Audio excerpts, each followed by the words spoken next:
نحمده ونصلي على رسوله الكريم اما بعد فاعوذ بالله من الشيطان الرجيم بسم الله الرحمن الرحيم رب اشرح لي صدري ويسر لي امري واحلل عقدة من لساني يفقهوا قولي.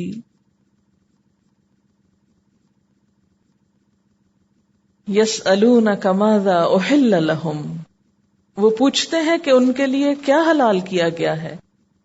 قل احل لکم الطیبات، کہہ دیجئے تمہارے لیے پاکیزہ چیزیں حلال کر دی گئیں.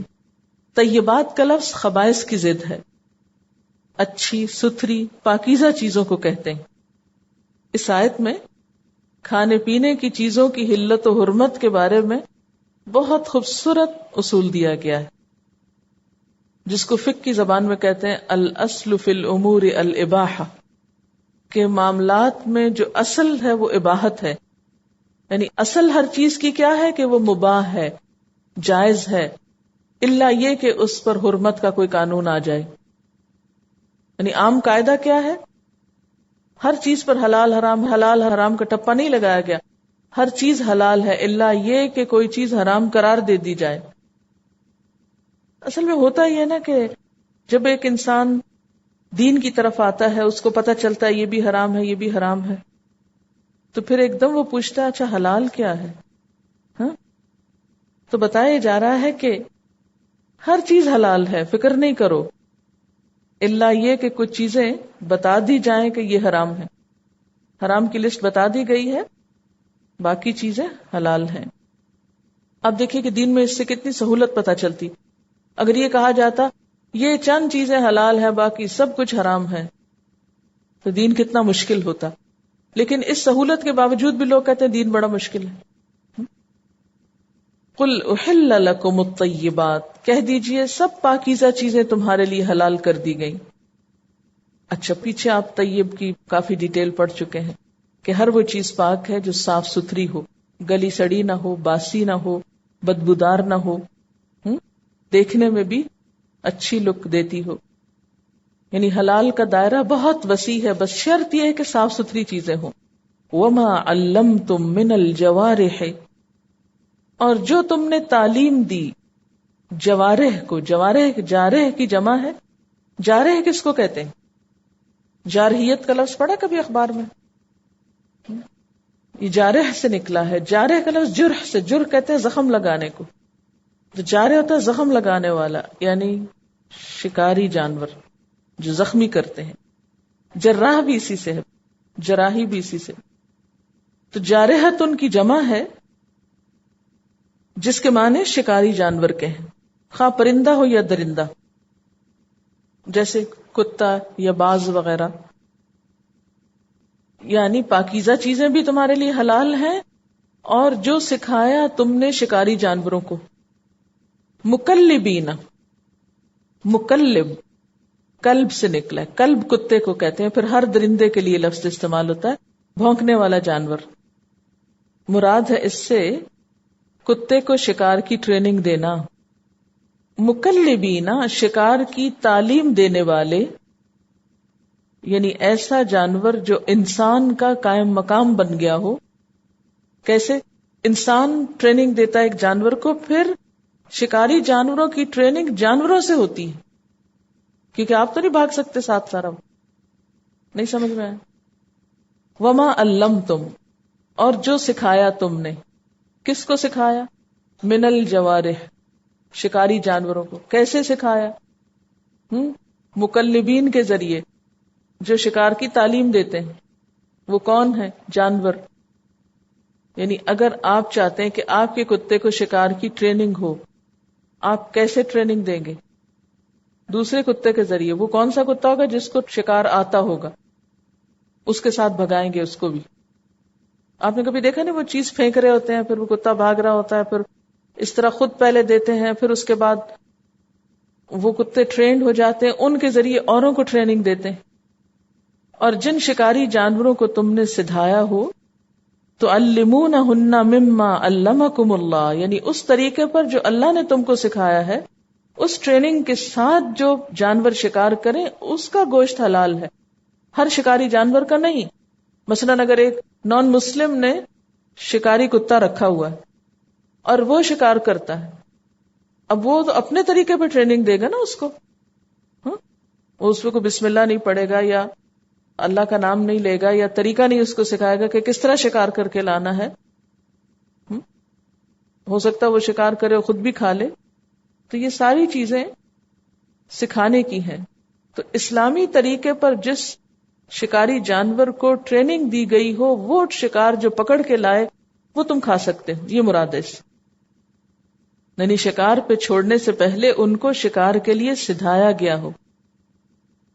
اور وہ سدھانا کیسے ہوتا ہے کہ شکار پہ چھوڑا جائے تو دوڑتا ہوا جائے، جب روک دیا جائے تو رک جائے، یہ نہیں کہ پھر بھی دوڑے چلے جائیں، اور جب واپس بلایا جائے تو آ جائے. اصل میں یہ چیز کبھی دیکھی نہیں ہے نا آپ نے، تو اب بتانا اور سمجھانا بھی مشکل ہو گیا ہے.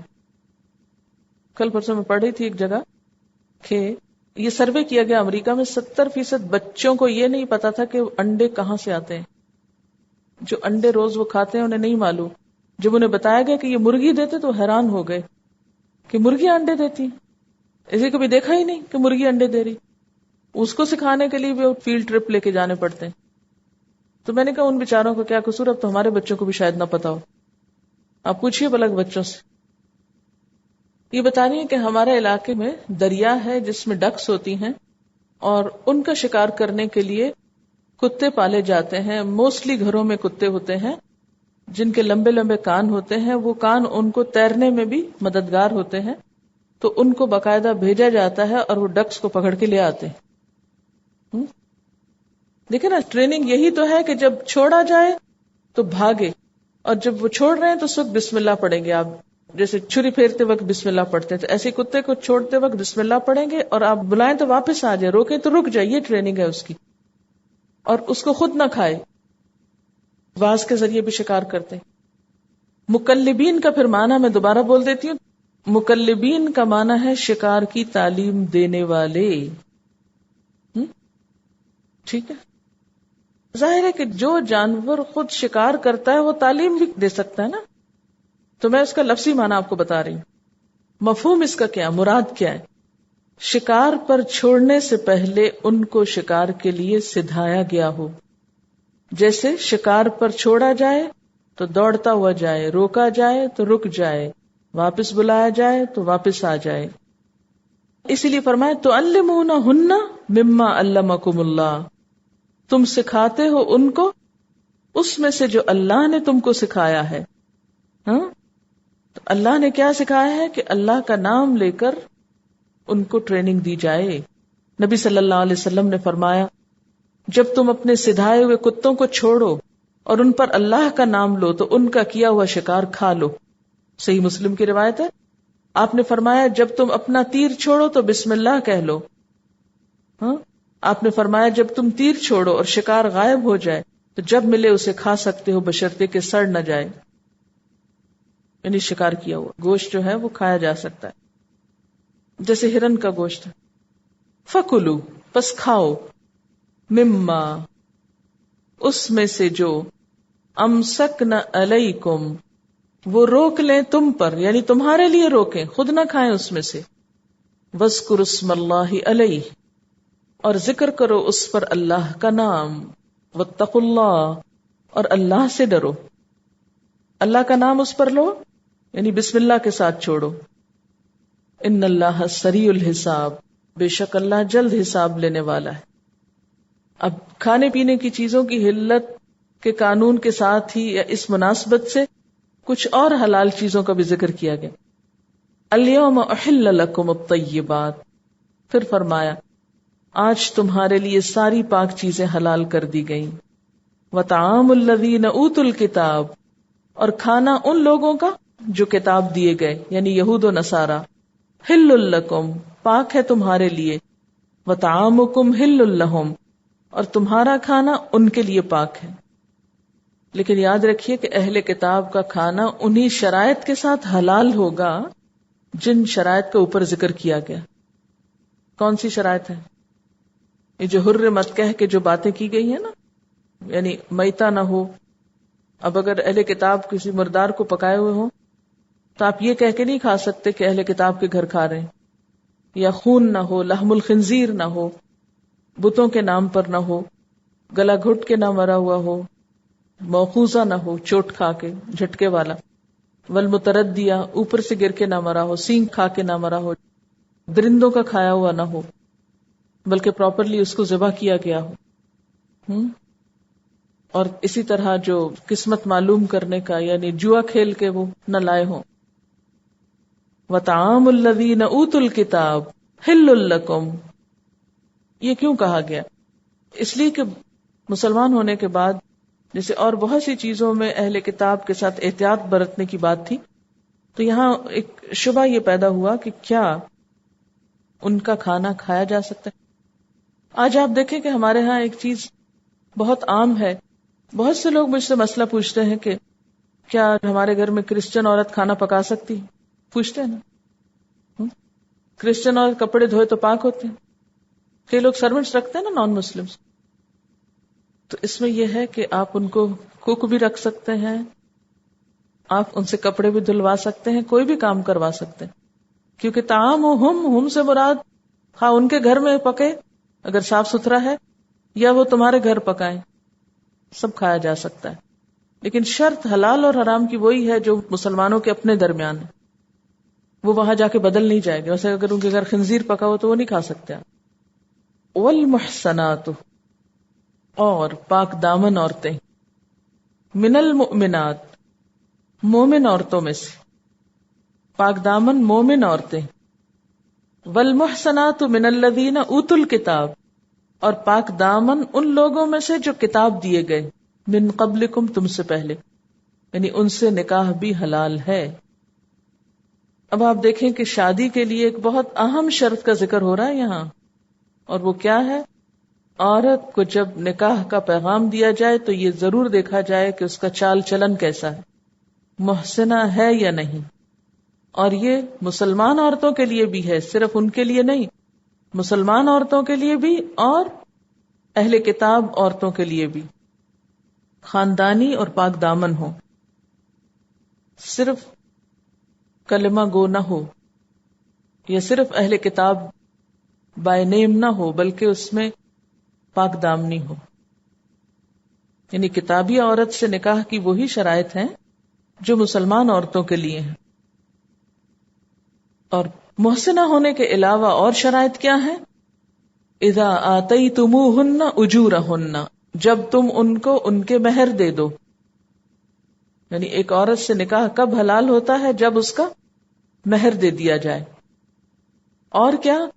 محسنین، قید نکاح میں لانے والے، غیر مصافحین، نہ کہ زنا کرنے والے۔ یعنی خواہ تم پیسے دے رہے ہو لیکن نکاح نہیں کر رہے، نکاح کے بغیر تعلق قائم کر رہے ہو تو وہ بھی حرام ہے۔ ولا متخذی اخدان، اور نہ ہی چھپی آشنائیاں کرنے والے، نہ ہی چوری چھپے دوستی کرنے والے۔ یعنی باقاعدہ نکاح کرو، زنا نہیں کرو، مہر دو، مومن عورت جو محسنہ ہو یا اہل کتاب کی عورت جو محسنہ ہو، ہر کوئی نہیں۔ محسنہ کی شرط کیوں لگائی گئی؟ اس لیے کہ ایک عورت کے اثرات ہوتے ہیں خاندان پر۔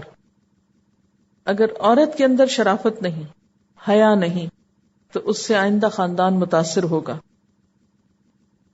پھر یہاں یہ بات بھی یاد رہے کہ ایک مرد تو کتابیہ سے مراد ہے اہل کتاب کی عورت، ایک مومن مرد کتابیہ عورت سے جو محسنہ ہو شادی کر سکتا ہے، لیکن ایک مسلمان عورت کتابی مرد سے شادی نہیں کر سکتی۔ کیوں؟ اس لیے کہ عورت کے اندر اثر پذیری ہوتی۔ اثر پذیری کیا ہوتا ہے؟ یعنی وہ جلد ڈھل جاتی دوسرے ماحول میں۔ اگر وہاں سے کوئی مسلمان گھرانے میں آ رہی ہے تو اثر قبول کر کے مسلمان ہو سکتی، لیکن ایک عورت اگر ادھر جا رہی ہے تو ڈر ہے کہ کہیں وہ وہاں کا اثر قبول نہ کر لے۔ لیکن مشرک نہ مرد اور نہ عورت کسی سے بھی نکاح کی اجازت نہیں۔ بائبل میں بھی اس بات کی تصریح ہے کہ بت پرست اور مشرک اقوام سے نکاح جائز نہیں۔ موجودہ تورات میں یہ چیز موجود ہے۔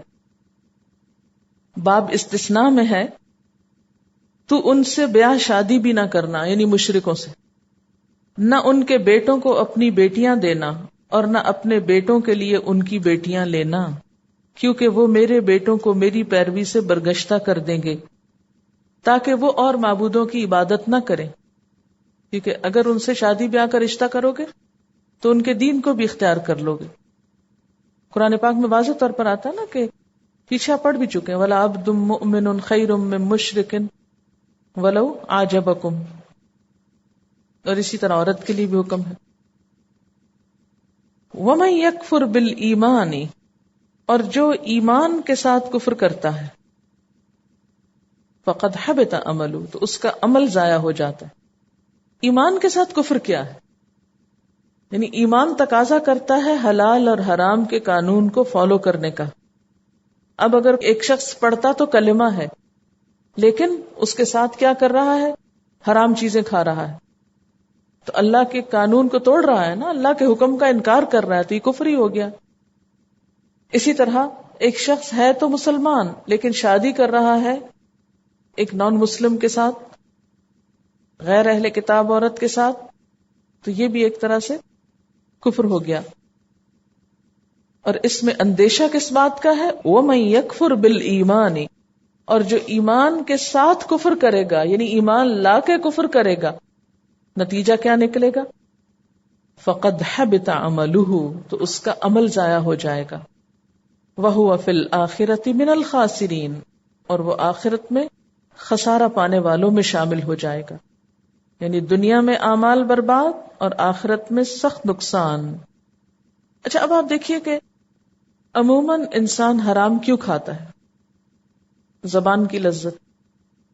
شادی میں بھی یہی نفسیات کار فرما ہے، اسی لیے حضور صلی اللہ علیہ وسلم نے فرمایا تھا نا کہ جو شخص مجھے زبان اور شرمگاہ کی حفاظت کی ضمانت دیتا ہے میں اس کو جنت کی ضمانت دیتا ہوں۔ تو ان دونوں کی حفاظت میں یہ چیز بھی آتی، صرف غلط بات بولنا نہیں آتی، بلکہ زبان پہ حرام لقمہ نہ رکھا جائے صرف ٹیسٹ کی خاطر کہ اس میں مزہ بہت ہے۔ اور ان چیزوں کے انسان کے اخلاق پر، عبادات پر اور مسلمان امت کے مشن پر شدید قسم کے اثرات ہوتے ہیں۔ مثلا نکاحی کے سلسلے میں اگر عورت بدچلن ہو، آوارہ ہو، تو پھر کیا ہوگا؟ اس کا اثر آئندہ نسلوں پر پڑے گا۔ تو جس طرح ان کے دسترخوان سے صرف طیبات کی اجازت ہے، اسی طرح ان کی عورتوں میں سے صرف محسنات کی اجازت ہے۔ لیکن آج کل کے مسلمان ایک بس بیگ سا آئیڈیا ان کو کہ کرسچن عورت سے شادی کر سکتے ہیں، کبھی نہیں دیکھیں گے محسنہ ہے یا نہیں، اس کے چال چلن کیسے ہیں، اس کے طور طریقے کیسے ہیں۔ اور پھر آپ دیکھتے ہیں کہ بہت سے ایسے واقعات ملتے ہیں تاریخ میں، جب مسلمانوں کی بہت فتوحات ہوئی نا، اور بہت علاقے روم میں مثلا مسلمان گئے، تو وہاں پر جب شادیوں کا سلسلہ شروع ہوا، مثلا حضرت حذیفہ نے نکاح کیا تھا کسی شاید کرسچن عورت سے، تو حضرت عمر رضی اللہ تعالیٰ عنہ کو پتا چلا، انہوں نے فوراً خط لکھا اور حضرت حذیفہ سے کہا کہ میرا یہ خط پڑھ کر نیچے رکھنے سے پہلے اس عورت کو طلاق دے دینا، اگر تم نے ایسا کیا تو باقی مسلمان بھی یہ کریں گے، اور اس سے مسلمان عورتیں مصیبت میں مبتلا ہو جائیں گی کہ ان کے لیے مسلمان مرد نہیں رہیں گے۔ تو بسا اوقات قانونی طور پر بھی اس کو منع کیا گیا اور سخت شرط لگائی گئی کہ محسنہ ہو، پاک دامن ہو، نیک ہو۔ یہاں ایک اور بڑی اہم بات کی گئی، وَلَا مُتَّخِذِي أَخْدَانٍ، اخدان کا لفظ خے دال نون سے ہے، چھپی دوستی رکھنے والا، جنسی خواہش پوری کرنے والا، آوارہ انسان، بدکار، مرد اور عورت دونوں کے لیے آتا ہے۔ جہاں اور بہت سی خرابیاں ہمارے معاشرے میں دن بدن پروان چڑھ رہی ہیں، وہاں یہ خرابی بھی بہت عام ہوتی جا رہی ہے۔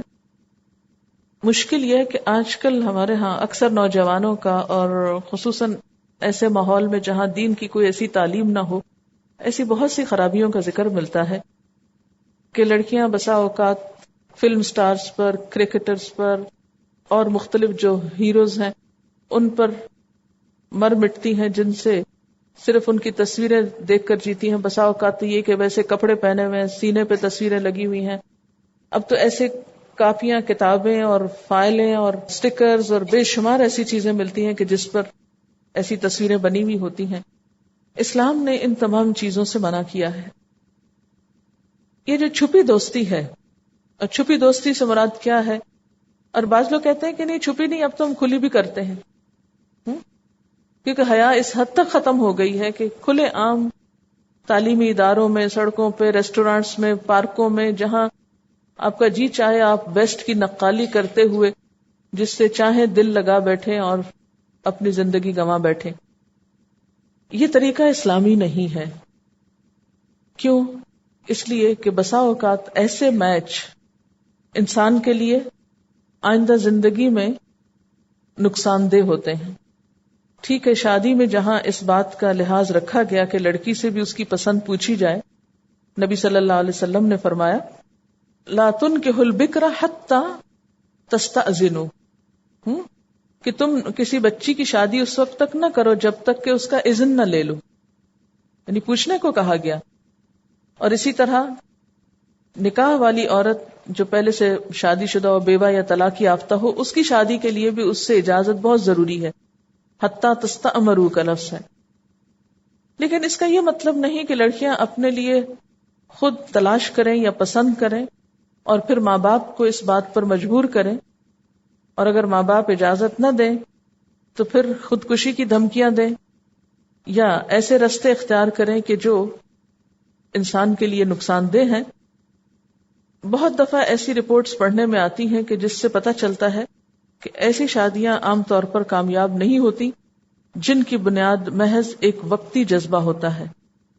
آپ دیکھیے کہ یہاں پر صاف کہا گیا نا، یہ آیت اب لفظ پڑھیے خود، وَلَا مُتَّخِذِي أَخْدَانٍ، اور نہ بنانے والے چھپے دوست، یعنی نکاح کے بغیر تعلق نہیں. اور ساتھ ہی کیا فرمایا گیا، وَمَن يَكْفُرْ بِالْإِيمَانِ، اور جو ایمان کے ساتھ کفر کرے گا، یعنی اللہ کا یہ حکم نہیں مانے گا اور ایسے تعلقات کو چھوڑے گا نہیں، فَقَدْ حَبِطَ عَمَلُهُ، اس کا عمل ضائع ہو سکتا ہے. وَهُوَ فِي الْآخِرَةِ مِنَ الْخَاسِرِينَ، ایسی محبتیں آخرت میں نقصان دے سکتی.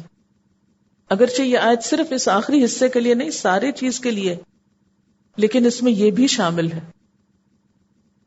لیکن ہمارے ہاں اب اس چیز کی برائی کو برائی سمجھا ہی نہیں جا رہا، بلکہ الٹا ماں باپ انکریج کر رہے ہیں.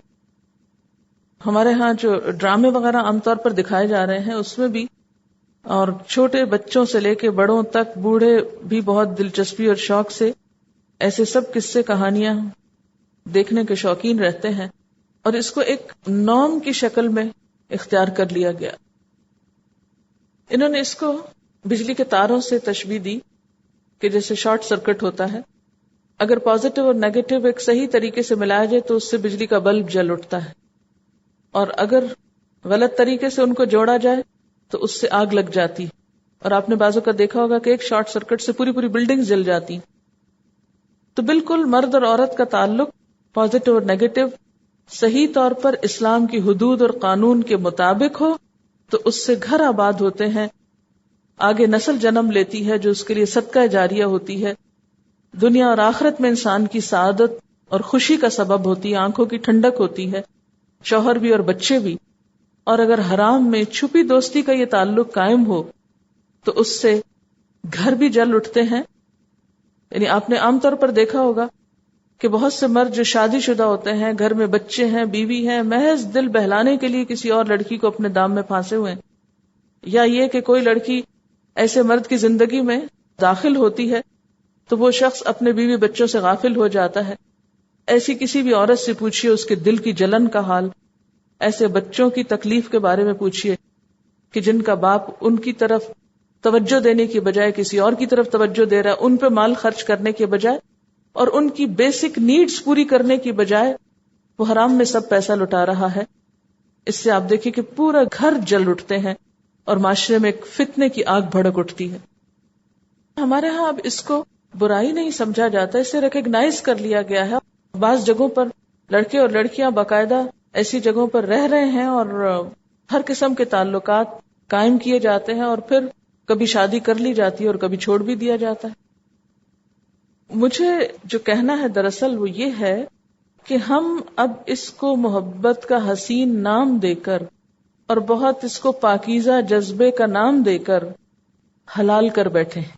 یعنی ایک حرام چیز کو، چھپی دوستی یہاں حرام کی لسٹ میں آ رہی ہے، اسے ہم نے حلال کر لیا ہے، جائز کر لیا ہے، درست سمجھ رہے ہیں. اور یہ ایمان کے ساتھ ایک کافرانہ حرکت ہے. یہ تو کافروں کا کلچر ہے. ان کے ہاں فرق نہیں پڑتا کہ آپ بغیر نکاح کے 1 رکھیں یا 10 رکھیں. اسلام میں تو شادی ایک انسٹیٹیوشن ہے جس میں آپ کو بیوی کی پوری ذمہ داری اٹھانی ہے اور اس کے بعد اس کی ضروریات پوری کرنی ہے شادی کے بعد، اور اس سے جنم لینے والے بچوں کو اپنی وراثت تک میں شریک کرنا ہے. کیونکہ ولد الزنا نہ تو وراثت میں شریک ہو سکتا ہے، نہ ہی وہ بیٹا قرار پاتا ہے، نہ ہی اس کا کوئی قانونی سٹیٹس بنتا ہے.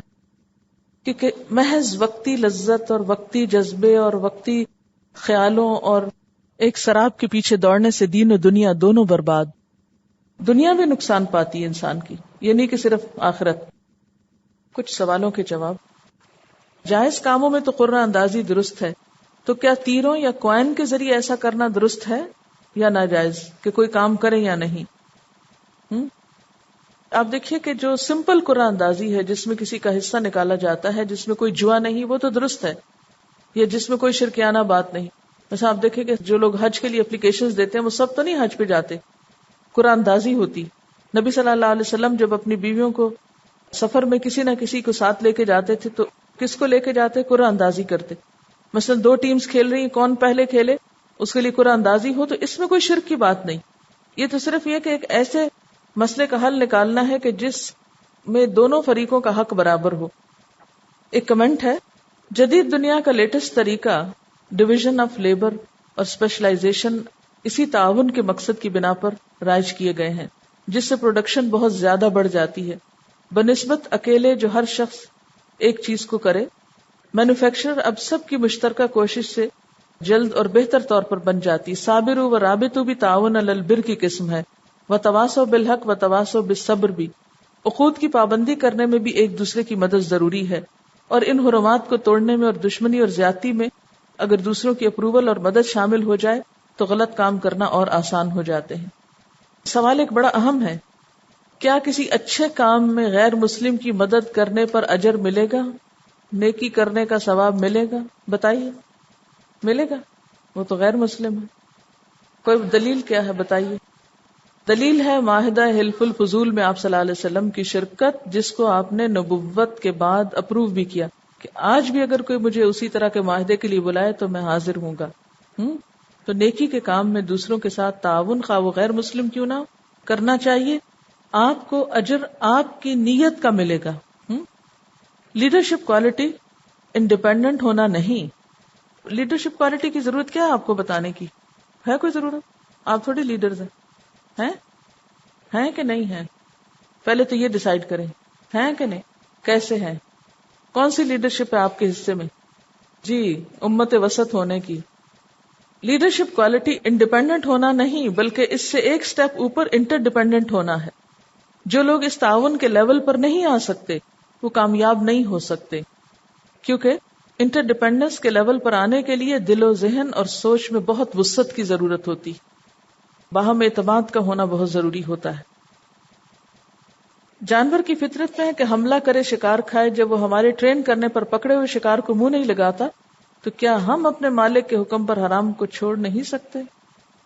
یعنی شکار کرنے والا جانور شکار کو ہمارے لیے پکڑ کے لاتا ہے، خود نہیں کھاتا، کیونکہ ہم اس کے مالک ہوتے ہیں، مالک کے لیے شکار کر کے لاتا ہے.